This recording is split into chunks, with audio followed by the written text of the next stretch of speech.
a year, but hey, it's something. But our Sunday dinner, you know, is pasta.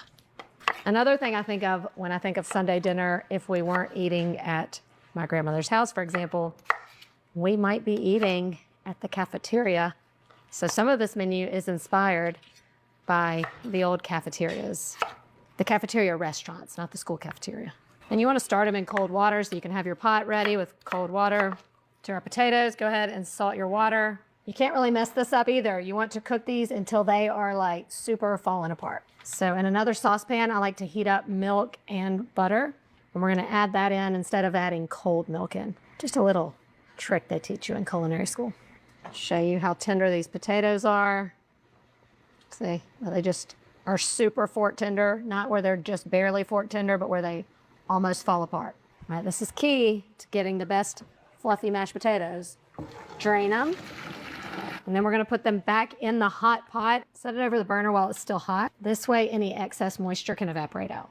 See how they're just kind of falling apart? I like to go ahead and give them a head start mashing while they're hot before I add anything to them. Because we're not a fan of like super lumpy mashed potatoes in my house. So I like to mash them at this stage and then throughout the whole process. And we're gonna start adding our warm, buttery milk, a little bit at a time. You don't want them to get too watery. They're light, fluffy, simplicity at its finest. A little taste. So delicate, they just float. Salt and pepper. When I make them at home, I usually at this point add in a big spoonful of sour cream, but I don't think Grandma did that. So when it comes time to serve them, while they're hot, I'll add in a little more butter for the top. When it comes to the green vegetable that would be on the table at Sunday dinner, sometimes I think that nothing else existed except green beans. Hands down, the number one answer when I said what was on your table for Sunday dinner. The only vegetable mentioned, green beans. They weren't fancy around my house. They could have even been from a can, but they were definitely short, not like the fancy sauteed haricot vert, okay? Got some bacon cooking back here, and we're going to smother these green beans with a little bacon, onion, and then just let them cook, right? The bacon is good and crispy, and the fat has rendered out. That's the fat we're going to cover our onion and green beans in. And we're just gonna leave the bacon in there. I like to give the onion about a 30-second head start. That way the flavor can extract out of it a little better. One of the top 5 greatest smells is onion cooking in bacon grease. Changed my mind. I know for a fact this is a grandma green bean recipe because it comes from allrecipes.com and it's called Grandma Mac's green beans. So I had to do it with my own twist, of course. The seasonings, I'm going in with some seasoned salt. This is about as classic as it gets. And a little regular salt, some pepper, and then just a little bit of sugar. This is probably a Southern grandma. I know that because it started with bacon. All right, now we're gonna add some liquid. It says just enough water to cook the green beans. They'll cook down a little bit, so I'm not gonna submerge them in water. Just gonna go about halfway. These are gonna slow cook. Just gonna bring them up to a simmer, cover them, and let them go. About 45 minutes of good simmering. These are gonna be nice and soft. Let me just get a little sample.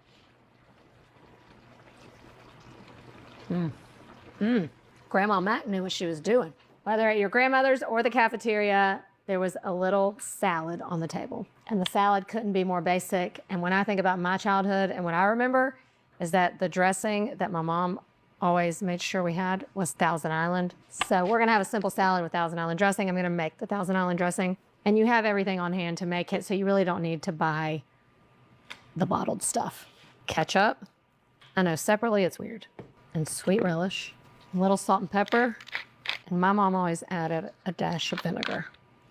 It's usually about half as much ketchup as there is mayonnaise. You just want to get that nice, like, light shrimpy color. I mean, that took 5 seconds. When it came to salads back then, they were very simple, as is everything else. But no fancy lettuces, okay? We are not bougie back in the day. I happen to love this kind of salad. Basic isn't always bad. They wouldn't go ahead and dress it. It would just be built, maybe even individually plated. Ain't nobody got time for that. Simply lettuce, cucumber, and not the fancy cucumbers, but you can make them fancy. Tomato, cheese, and then croutons. And this is gonna be so good with our homemade Thousand Island dressing. One of my favorite things I used to do is take a crouton like it was a chip and the dressing was the dip. Still hits.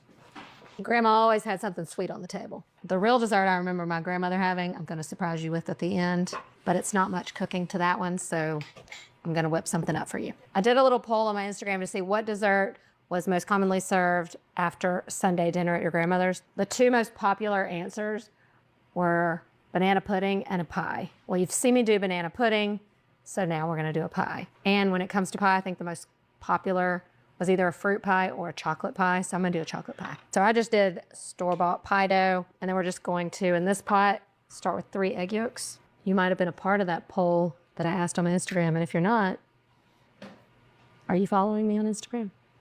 Shameless plug. Put my Instagram handle at the bottom when I talk about that. To the egg yolks, we're going in with 1.5 cups of sugar. This is one of those desserts that, just like all old-fashioned desserts, they're made with pantry staples. This could be one that you can whip up on the fly. It's a lot of sugar, so you know it's gonna be good. All right, I'm just gonna beat this together until it's good and creamy. Should I do this with a hand mixer? I feel like they would have. I feel like she would have used her electric mixer. There's people just walking in the set.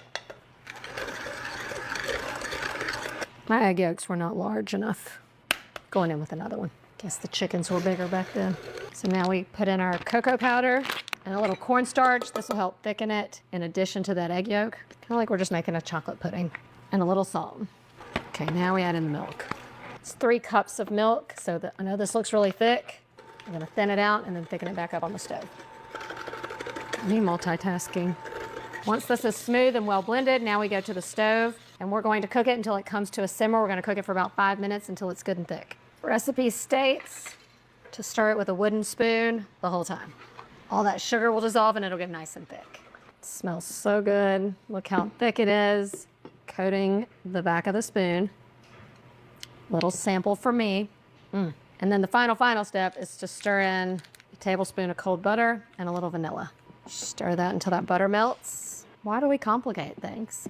Life and recipes were simpler back then.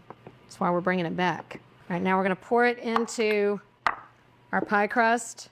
You wanna let it cool on the counter for a little bit and then pop it into the fridge for a couple hours. If you're having the family over on Sunday, you could easily put this together on Friday or Saturday.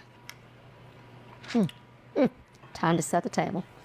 Our pie is done. I finished it off with some fresh whipped cream and shaved chocolate. But you wanna know what my grandmother really had on the table for dessert on Sundays? Can you taste it? This is also how they would maybe serve it up at the cafeteria. And this is the time you break out the can. We have 2 desserts because I couldn't resist. Don't forget the bread and butter. There was never a meal at your grandparents that didn't include bread and butter. We have the feast, start to finish, a grandma's Sunday dinner right here. You will never find a plate more comforting than this. I think I've made the grandmothers proud, don't you? I'm gonna be a good grandmother someday. But not anytime soon. If I just jinx myself, I swear.